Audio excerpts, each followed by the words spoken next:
AP రాజకీయాల్లో hot topic ఇప్పుడు social మీడియానే. నోటీసులు, అరెస్టులు, విమర్శలు, ప్రతి విమర్శలు మామూలుగా మండట్లేవు పాలిటిక్స్. సోషల్ మీడియాలో ఓవర్ యాక్షన్ చేస్తే తొక్క తీస్తామని పవన్ అలా వార్నింగ్ ఇచ్చారో లేదో చంద్రబాబు దూకుడు చూపించారు.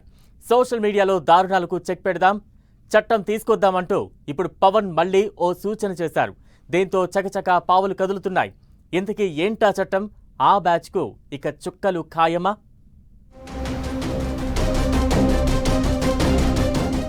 సోషల్ మీడియా చుట్టూ ఏపీ పాలిటిక్స్. ఏపీలో సోషల్ మీడియాపై చట్టం. పవన్ సూచనలకు అద్భుత స్పందన. అసలు ఈ చట్టమేంటి? టార్గెట్ ఎవరు? ఏపీ రాజకీయాలు మొత్తం ఇప్పుడు సోషల్ మీడియా చుట్టే తిరుగుతున్నాయి. హద్దులు దాటి పోస్టులు చేస్తూ, బూతులతో టార్గెట్ చేస్తూ కుటుంబాలను లాగుతున్న సోషల్ మీడియా జాదులకు ఏపీ పోలీసులు చుక్కలు చూపిస్తున్నారు. ఇకటు వైసీపీకి చెందిన కొందరు నేతలను కూడా అరెస్ట్ చేశారు. డైరెక్టర్ రామ్ గోపాల్ వర్మతో పాటు వైసీపీ నేత పోసాని, సానుభూతి పరురాలు అయిన శ్రీరెడ్డికి కూడా నోటీసులు జారీ చేశారు.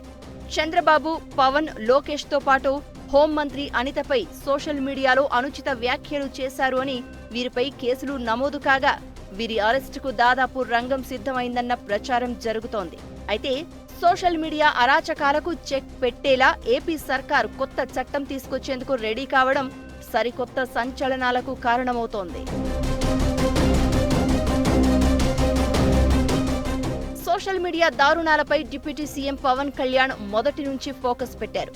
కుటుంబ సభ్యులను లాగుతూ అసభ్యంగా పోస్టులు పెడుతున్నారని, తన కూతుళ్లు కూడా కన్నీళ్లు పెట్టుకున్నారంటూ కేబినెట్ మీటింగ్ సాక్షిగా పవన్ ఆవేదన వ్యక్తం చేశారు. అప్పుడు మొదలైన పోలీసుల వేట ఇంకా కంటిన్యూ అవుతూనే ఉంది. ఎక్కడ ఉన్నా సరే లాగి పట్టుకొచ్చి మరీ ఊచలు లెక్కిస్తున్నారు పోలీసులు. విదేశాల్లో ఉన్నా వదిలేది లేదు అంటూ వార్నింగ్ ఇస్తున్నారు. అసభ్యకర పోస్టులు పెడుతున్న వారిపై కొత్త చట్టం భారతీయ నాగరిక సురక్షా సంహిత BNSS 179 అమలు చేస్తున్నారు. ఇక సోషల్ మీడియా పోస్టులపై నోటీసులు ఇవ్వడంలో తప్పేంటని, జడ్జిల్లోనూ బాధితులు ఉన్నారన్న హైకోర్టు తీర్పుతో పోలీసులు మరింత దూకుడు చూపిస్తున్నారు. అసభ్య పోస్టులు, వాటిని పోస్ట్ చేసేవాళ్ల అంతు చూసే పనిలో పడ్డారు. సోషల్ మీడియా ఆగడాలకు పూర్తిగా చెక్ పెట్టేలా డిప్యూటీ సీఎం పవన్ ఒక కీలక ప్రతిపాదనను తెర మీదకు తీసుకొచ్చారు. సోషల్ మీడియా దూకుడుకు బ్రేకులు వేసేలా కొత్తగా ఓ చట్టాన్ని తీసుకురావాల్సిన అవసరం ఉందని, దీనికి సంబంధించిన బిల్లును సభలో ప్రవేశపెట్టాలని సూచించారు. సోషల్ మీడియా అబ్యూస్ ప్రొటెక్షన్ బిల్లును సభలో ప్రవేశపెట్టేలా చర్యలు తీసుకోవాల్సిన అవసరం ఉందని పవన్ తేల్చి చెప్పారు. హోంమంత్రిని కూడా వదలట్లేదని, మహిళ అని కూడా చూడకుండా ఆమెను కించపరిచేలా సోషల్ మీడియాలో పోస్టులు చేస్తున్నారని ఫైర్ అయ్యారు. సోషల్ మీడియా డిజిటల్ ప్లాట్ఫామ్ పూర్తిగా దుర్వినియోగం అవుతోందని, ప్రమాదకర స్థాయికి చేరుకుందని ఆందోళన వ్యక్తం చేశారు. పవన్ ప్రతిపాదించారంటే దాదాపు ఆ చట్టం వచ్చేసినట్లే అనే చర్చ జరుగుతోంది. సోషల్ మీడియాలో బూతులు, అసభ్యకర మెసేజ్ల వ్యవహారం జనాల్లోకి చొచ్చుకెళ్లిందనే చర్చ జరుగుతోంది. సోషల్ మీడియా సాక్షిగా అభిప్రాయాలు చెప్పడం కూడా తప్ప అని ప్రశ్నించిన వాళ్లు కూడా ఆ దారుణాలు చూసి అంతు చూడాల్సిందే అంటున్నారు.